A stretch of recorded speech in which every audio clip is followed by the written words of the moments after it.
Magandang hapon po. Tayo na po. Alas 2, medyo ko na. Kanin. Sinigang na baboy. Kain na po tayo. Kasi po, nasikaso ko pa yung mga aso. Pinakain ko muna po yung mga maliliit. Si Suding, si Negro, si Spring. Tapos, pinaliguan ko naman itong dalawa, si Summer at Winter. Tapos nilang naligo, pinakain ko naman sila. Hanggat hindi po tapos yon, hindi po pwedeng bitawan. Tsaka ko lang binibitawan yan pag tapos na silang kumain. Naninigurado ako na kahit na mga aso yan, ay nakakain muna sila ng gusto na natapos yung pagkain na binigay ko sa kanila at saka lang ako kakain. Ganun ko po kamahal yung mga aso. Mapagmahal po ako sa mga ganyan. Hindi po pwedeng yun, mauna ka. Hindi ganon. Sinisigurado ko, nakakain na po sila. Di baling ako kasi ako naman ang may kaisipan eh. Sila wala kaisipan yan. Kaya ganyan. Kaya kung minsan kumain ako puro atrasado.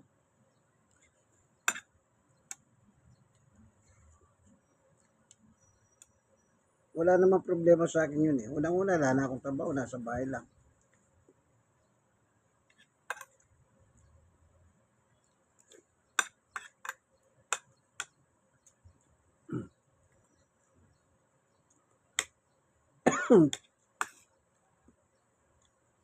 Nantok ako kanina, natulog ako.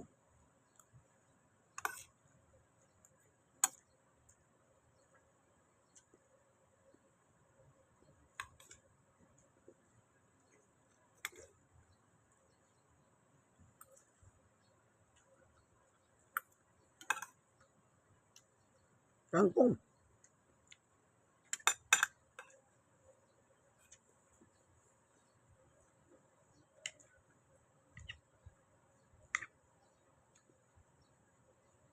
So, wala ka nang intindi sa mga aso. Hindi ka na mag-alala, baka magutom sila. Dahil kumain na sila, naligo pa. Dahil ang trabaho nila, naglaro muna. Na mapagod eh, matulog sila.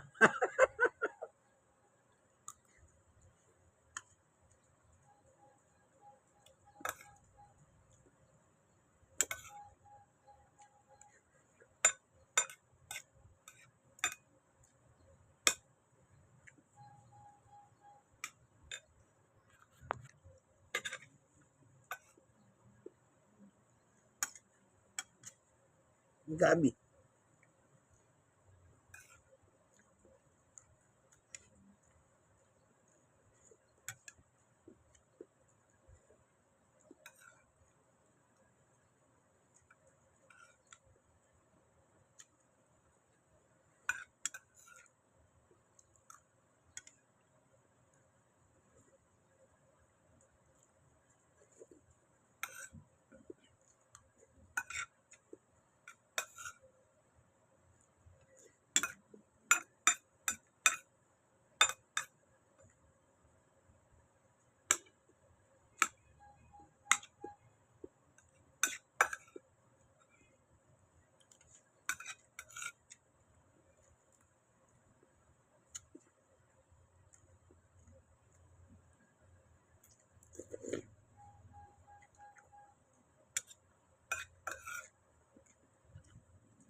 baboy.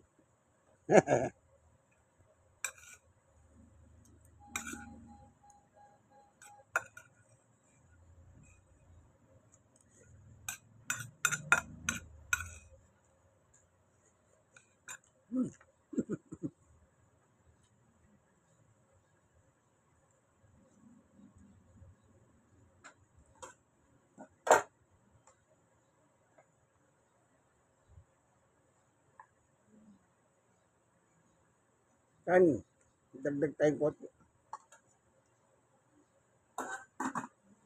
Masarap yung pagkain. Bigay ng Diyos eh. Ito para masinigang, paborito ko ito.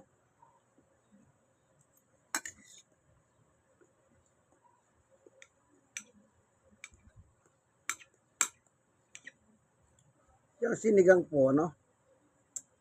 Kahit baboy, yung may taba ang baboy, kinakain ko. Yung taba naman, hindi naman araw-araw. Alam niyo po ba, doktor na nagturo. Yung taba ng baboy, wala na nasubo ko na yung taba eh. Malaking bagay pagtulong sa ating pagtunaw ng tiyan. Doktor yan yan, ang nagpayo.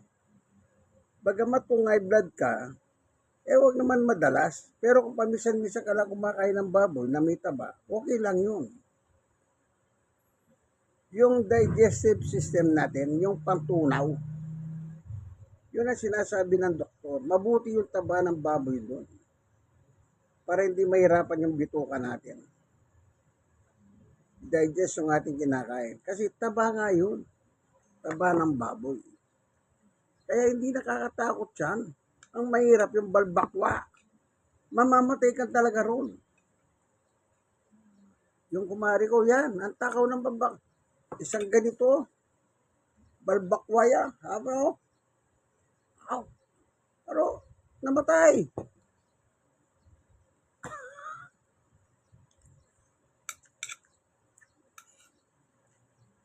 Sabi ko, hinay ka dyan.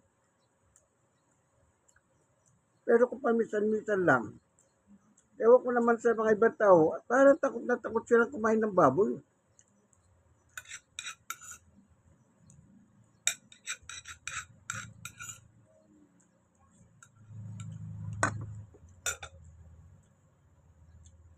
Huwag po kayong matakot. Kaya marinig ko sa doktor, maganda yung turo ng doktor.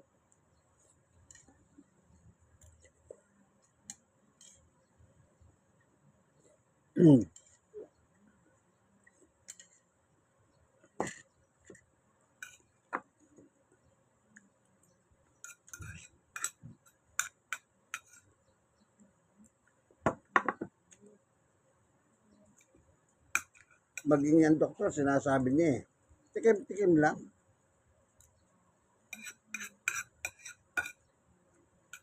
Baboy, elit yung baboy, patikim-tikim lang. Hindi ka naman kakain na araw-araw eh.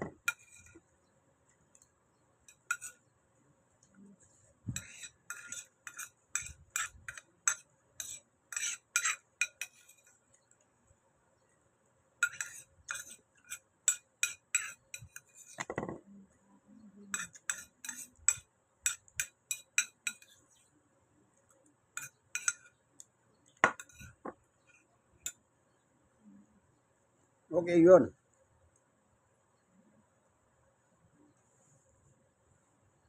Kaya huwag kayong matakot. Hindi naman araw-araw eh.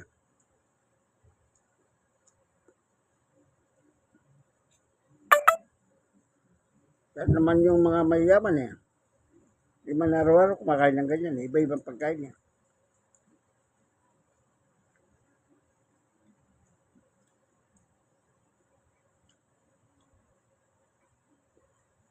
I mean, doktor, nag-aral yan.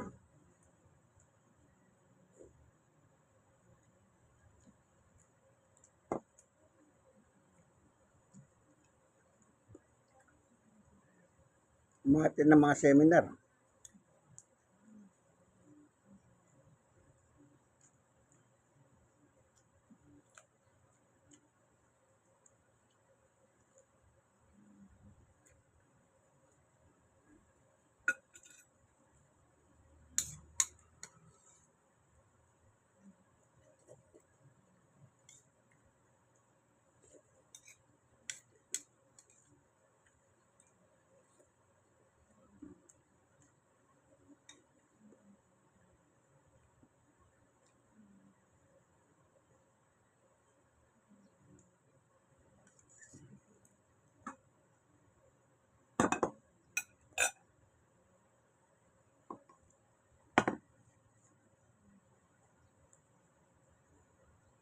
Buto.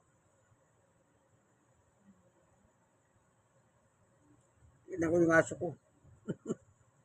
Kung kursanado niya.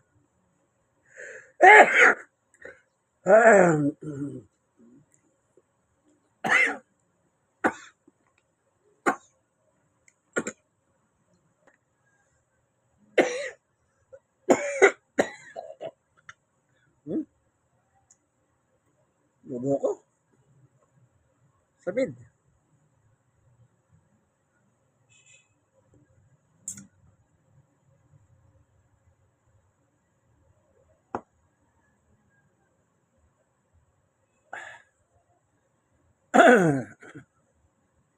Sakit. Thank you for watching. Hindi po kaibigan kay Jesus, Brother Manny Bautista. Senior Stroke, PWD. Sa awat tulong ng Diyos, malakas pa. Amen. God is good all the time.